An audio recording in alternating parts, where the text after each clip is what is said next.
अस्सलामु अलैकुम। सबसे बड़ी चीज़ जो और सारे नबियों से हमारे नबी मोहम्मद मुस्तफ़ा सल्लल्लाहु अलैहि वसल्लम को जुदा करती थी, वो चीज़ ये है कि सारे नबियों ने जब इस्लाम को फैलाया, बहुत सारे लोगों ने इस्लाम को कबूल भी किया, लेकिन जब आखिरी में लोग जो इस्लाम कबूल नहीं करते थे तो अल्लाह उस कौम की नबी से पूछती थी कि बताओ तुम क्या चाहते हो अपनी इस उम्मत के लिए जो इस्लाम नहीं लेकर आई।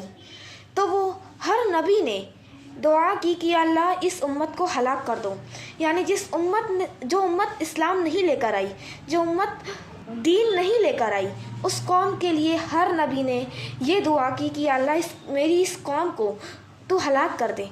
लेकिन हमारे नबी ने कभी हमारे लिए हलाक करने की दुआ नहीं, क्योंकि हमारे नबी पत्थर खा सकते हैं, कांटों पर चलना बर्दाश्त कर सकते हैं, लेकिन अपनी उम्मत की आंखों में आंसू नहीं देख सकते।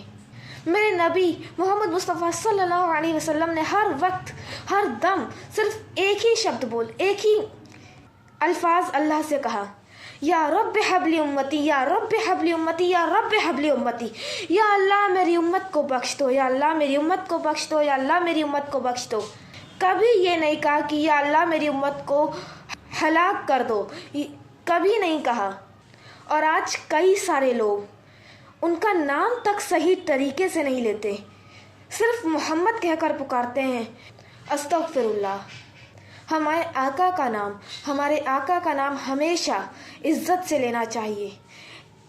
हम जब भी अपने आका का नाम लेते हैं हमें पूरा नाम लेना चाहिए, यानी मोहम्मद मुस्तफ़ा सल्लल्लाहु अलैहि वसल्लम, या फिर ये कहें या रसूल अल्लाह, या हबीब अल्लाह, या नबी अल्लाह।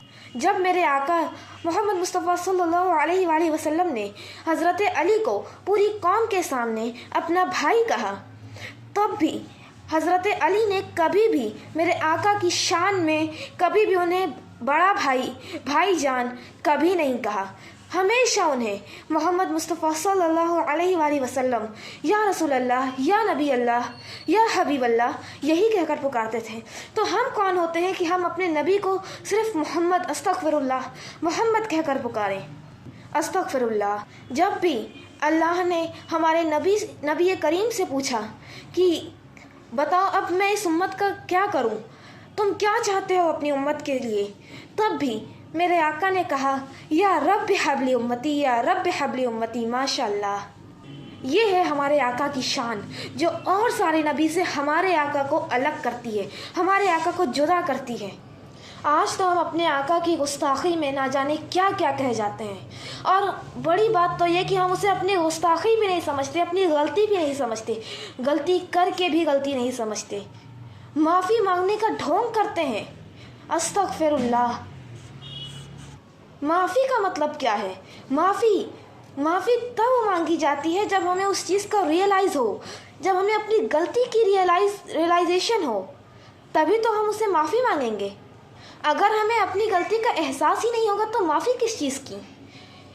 अरे हमारे दिल में तो ऐसी मोहब्बत होनी चाहिए अपने आका के लिए कि अगर हमें पता चल जाए कि फ़ज्र की नमाज के लिए हमें उठना है तो हम उसे झट से उठकर पढ़ें, क्योंकि हमारे आका को फ़ज्र की नमाज की सुन्नत बहुत महबूब थी, उन्हें बहुत पसंद आती थी, उन्हें बहुत पसंद थी। मेरे आका ने फरमाया कि इस पूरी दुनिया में अगर मुझे कुछ बहुत पसंद है तो वो है फ़ज्र की सुन्नत।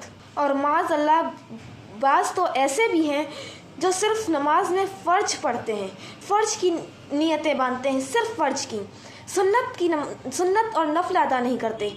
अरे अगर सुन्नत नहीं अदा करोगे तो महशर के दिन तुम्हें बचाएगा कौन? बचाने वाला वो है मेरे आका रऊफ़ुर रहीम, दो आलम के मुख्तार। सुन्नत मेरे आका के दिल की सुकून है, इसलिए सुन्नत ज़रूर पढ़ा करें, सुन्नत को बिल्कुल भी ना छोड़ा करें। मेरे आका ने फरमाया कि क़यामत के दिन मेरे सिवा सबका किसी का भी कोई भी सहारा नहीं होगा, सब मेरे आका के पास ही भाग कर जाएंगे। और मेरे आका फरमाएंगे आओ आओ मेरे उम्मती आओ, आज के दिन के लिए ही मैं बैठा हूँ, आओ। और जब बेनमाजी उनके पास जाएगा تو میرے آقا فرمائیں گے بے نمازی کے ساتھ میرا کوئی وعدہ نہیں۔